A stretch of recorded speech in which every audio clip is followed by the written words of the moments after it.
Maligayang pagbabalik sa Rai Movie Recaps. Narito na naman po tayo para sa isa na namang magandang pelikula na pinamagatang Till Death na napalabas noong 2021. Kaya't ano pa ang ating hinihintay? Sit back, enjoy and relax, love you. Si Emma ay nakatingin sa labas ng bintana sa lungsod habang ibinahagi ni Tom na siya ang nasa isip niya. Sabay silang umiinom at ipinahayag niya ang kanyang malalim na damdamin para sa kanya, ngunit iginiit nito na hindi niya maipagpatuloy ang kanilang relasyon. Sa kabila ng pakiusap ni Tom, tinapos ni Emma ang kanilang pag-iibigan. Sa pag-alis niya, hiniling niya na makita siya sa huling pagkakataon sa susunod na araw. Ngunit tumanggi siya dahil anibersaryo niya ito. Kinabukasan, pumasok si Emma sa isang gusali ng opisina at dumiretso sa opisina ng kanyang asawa. Inaabot siya ng kanyang katulong ng mga bulaklak at binabati siya ng maligayang anibersaryo.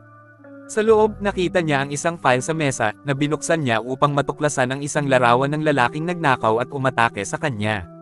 Nag-flashback siya sa pangyayari nang pumasok ang kanyang asawang si Mark, nagkomento sa kanyang damit at nagmumungkahi na magpalit siya ng mas gusto nito.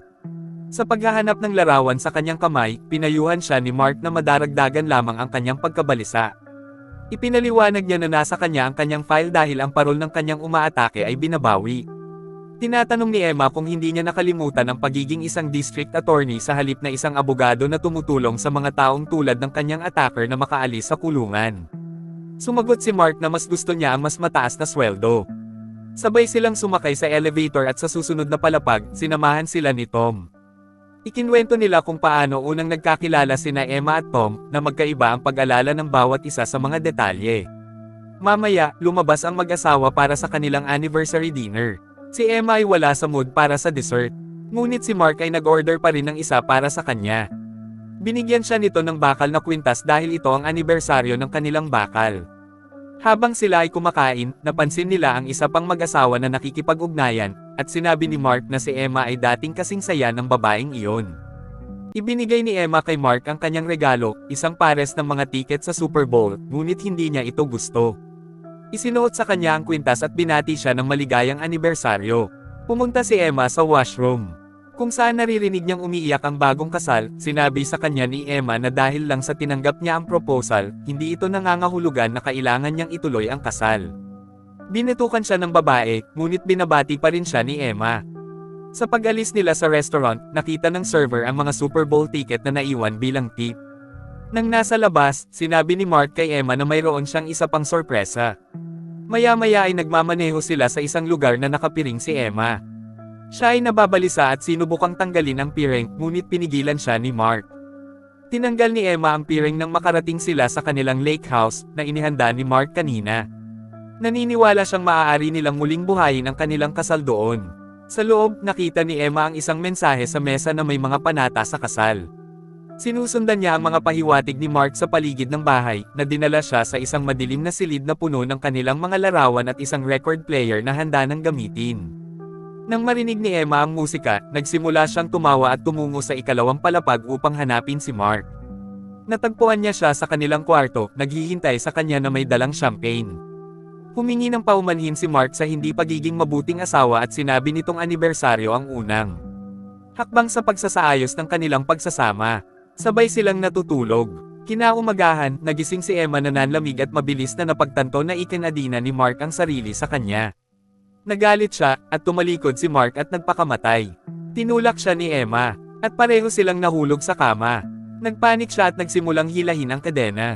Pagkaraan ng ilang sandali, huminahon siya at kinaladkad ang katawan nito sa landline, ngunit patay na ito. Nakita niya ang baril at sinubukang barilin ang kadena, ngunit wala na ito sa mga bala, kaya ibinaba niya ito sa ilalim ng kama. Pagkatapos, kinaladkad niya ang katawan nito sa aparador at nakita niya ang kanyang damit pangkasal na nakasabit doon. Sa likod nito, nakahanap siya ng ligtas. Maya-maya, nakita niyang suot ang dagwang sando ni Mark at hinihila ang katawan nito sa damit. Sinubukan niyang hilahin siya pababa ng hagdan, ngunit pareho silang bumagsak. Sa kusina, natuklasan ni Emma na nilubog ni Mark ang kanyang telepono sa tubig na naging walang silbi. Naghanap siya ng talon sa kusina ngunit wala siyang makita. Sa wakas, tiningnan niya ang basurahan at nakita ang mga susi ng kotse ni Mark.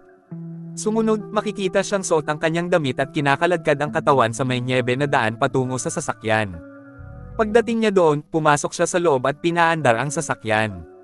Tumatakbo ito ng ilang saglit habang pinapainit niya ang kanyang mga kamay, ngunit pagkatapos ay huminto ito dahil sinipsip ni Mark ang gas. Ang radyo ay may kasamang recording tungkol sa kanya na nagsasabing alam niya ang tungkol kay Tom. Hinatak ni Emma ang katawan pabalik sa bahay at nilinis ang dugo nito sa mukha. Napansin niya ang kwintas na ibinigay nito sa kanya sa salamin at pilit itong inaalis ngunit hindi niya ito matanggal. Pagkatapos, tinitingnan niya ang basement para sa mga kasangkapan ngunit wala. Kinaladkad niya ang katawan sa itaas, nagpa siyang tumakas. Pagkalabas ng basement, may narinig siya sa madilim na silid. Ito ay isang babae. Ang lahat ng mga larawan sa loob ay ngayon nila ni Tom, pati na rin ang isa sa kanyang post-attack. Lumingon siya upang makita ang isang malaking mugshot ng kanyang attacker. Pumunta siya sa record player at nakikinig sa isang recording ng kanyang asawa na nag-interview sa kanya pagkatapos ng pag-atake, bago sila ikasal. Si Emma ay may flashback sa pag-atake. Biglang may narinig siyang sasakyan sa labas at may papalapit sa pinto. May kumatok, at mabilis niya itong nilock. Si Tom ay nasa pintuan, sinabing natanggap niya ang kanyang mensahe na humihingi ng tulong. Nakita niya ang dugo sa kanyang kamisete, at sinabi niya sa kanya na hindi siya nagpadala ng anumang mensahe. Binuksan ni Emma ang pinto at ikinwento ang pangyayari. Ipinaalam sa kanya ni Tom na ang buong karera ni Mark ay nasa bingit ng pagkasira. Tinatanong niya kung nakipag-ugnayan na siya sa pulisya at pagkatapos ay sinubukang bigyan siya ng legal na payo na binabalangkas ang kabigatan ng sitwasyon. Iginiit ni Emma na si Tom ay dapat pa ring tumawag ng pulis dahil hindi na niya kayang mag-isa ang pasanin. Nang lumabas si Tom upang kunin ang kanyang telepono mula sa kotse, napansin nilang may paparating na sasakyan.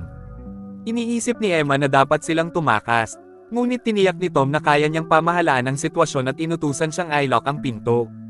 Habang humihinto ang sasakyan, isang lalaking nagngangalang Jimmy ang lumapit kay Tom na sinasabing naroon siya upang ayusin ang isang sirang tubo.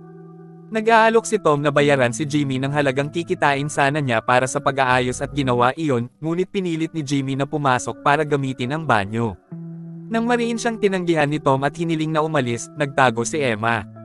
Biglang, isa pang lalaki ang lumabas sa kotse at sumulong kay Tom. Sinaksak siya. Ang pangalawang lalaki, si Bobby, ay unang pumasok sa bahay at iniskan ang lugar. Agad siyang nakilala ni Emma bilang kanyang salarin.